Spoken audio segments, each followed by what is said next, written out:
안녕하십니까. 오늘은 의사가 바라본 정부의 코비드-19 방역 및 백신 수급 정책의 문제점에 대해서 말씀을 드리고자 합니다. 코비드-19 대유행 발생이 곧 만 2년째에 접어듭니다. 1년 반이라는 시간이 지났지만 우리는 여전히 마스크를 벗지 못하고 있고 매일 수백 명의 확진자 발생 뉴스를 보면서 불안해하고 있습니다. 의료인의 관점에서 바라보았을 때 그동안 대한민국 정부가 추진했던 방역 정책과 백신 정책은 너무나 미흡했으며 많은 문제점을 남겼습니다. 그렇다면 과연 어떤 문제들이 있었는지 하나하나 살펴보겠습니다. 먼저 방역에 대해서 이야기해 보겠습니다. 지난 2019년 12월부터 중국 우한시에서는 코비드-19 환자들이 폭발적으로 늘어나기 시작했습니다.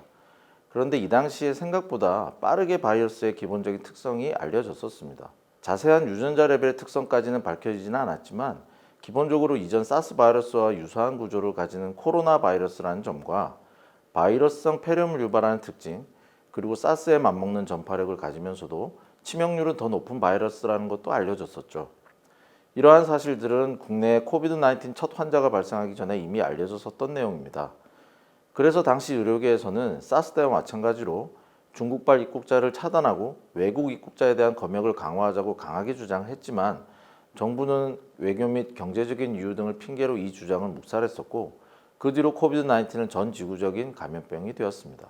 코비드-19 확산을 막기 위한 방역 수칙 중 가장 중요한 하나는 바로 사회적 거리두기입니다.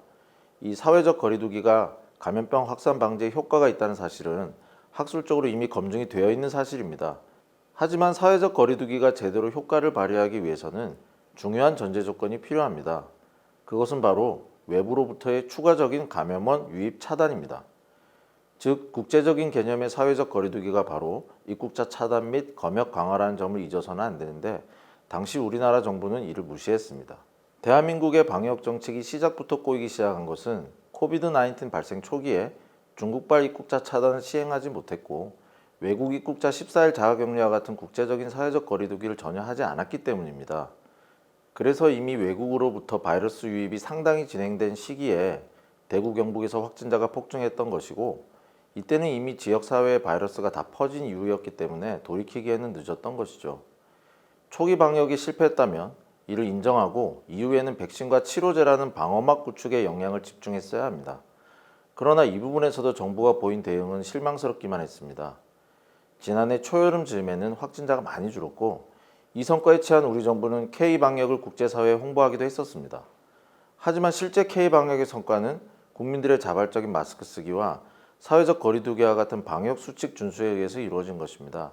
따라서 정부는 K방역의 성공에 도취되어 있을 것이 아니라 이러한 강력한 방역 지침이 장기화될 경우 발생할 수 있는 경제적인 문제, 방역 수칙 위반 사례의 증가 등을 미리부터 파악하고 사회적 거리두기 단계를 낮추기 위한 준비를 빠르게 시작했어야 합니다. 그 준비의 핵심은 바로 의료 시스템 재정비와 백신 수급이었습니다. 그런데 지난해 여름 정부는 첫 번째 실책을 저질렀습니다.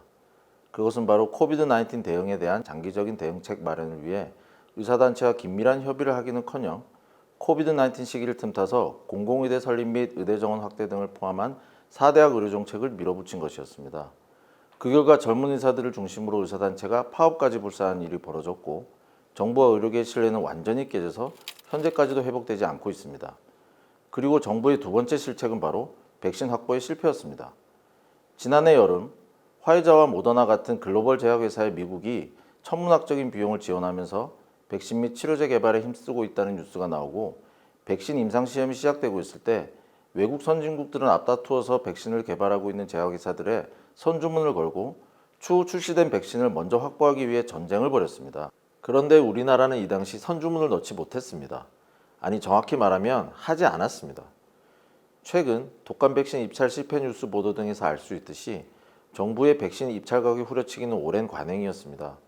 그런데 이러한 백신 입찰 가격 후려치기 관행이 코비드-19 백신 계약 과정에서도 이루어졌다는 보도 내용을 보았을 때 전 국민들은 충격에 빠지지 않을 수가 없었습니다.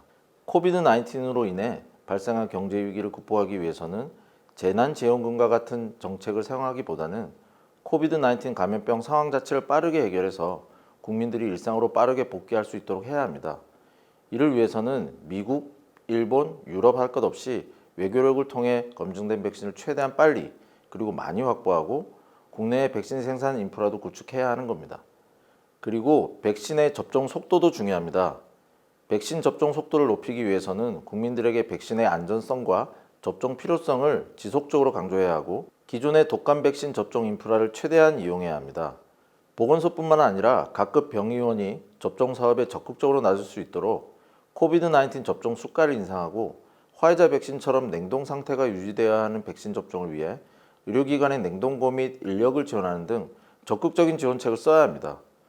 코비드-19는 독감처럼 매년 유행할 가능성이 높습니다.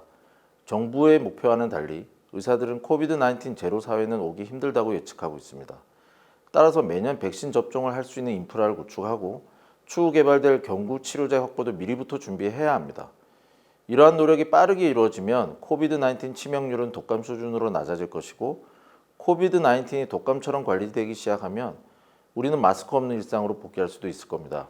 대형마트와 백화점, 쇼핑몰은 인산인해를 이루고 매일 아침 저녁으로 촘촘하게 대중교통을 이용하는 국민들이 동의하기 어려운 장기적인 사회적 거리두기 강요는 현실적으로 유지하기 힘들다는 사실을 알아야 합니다.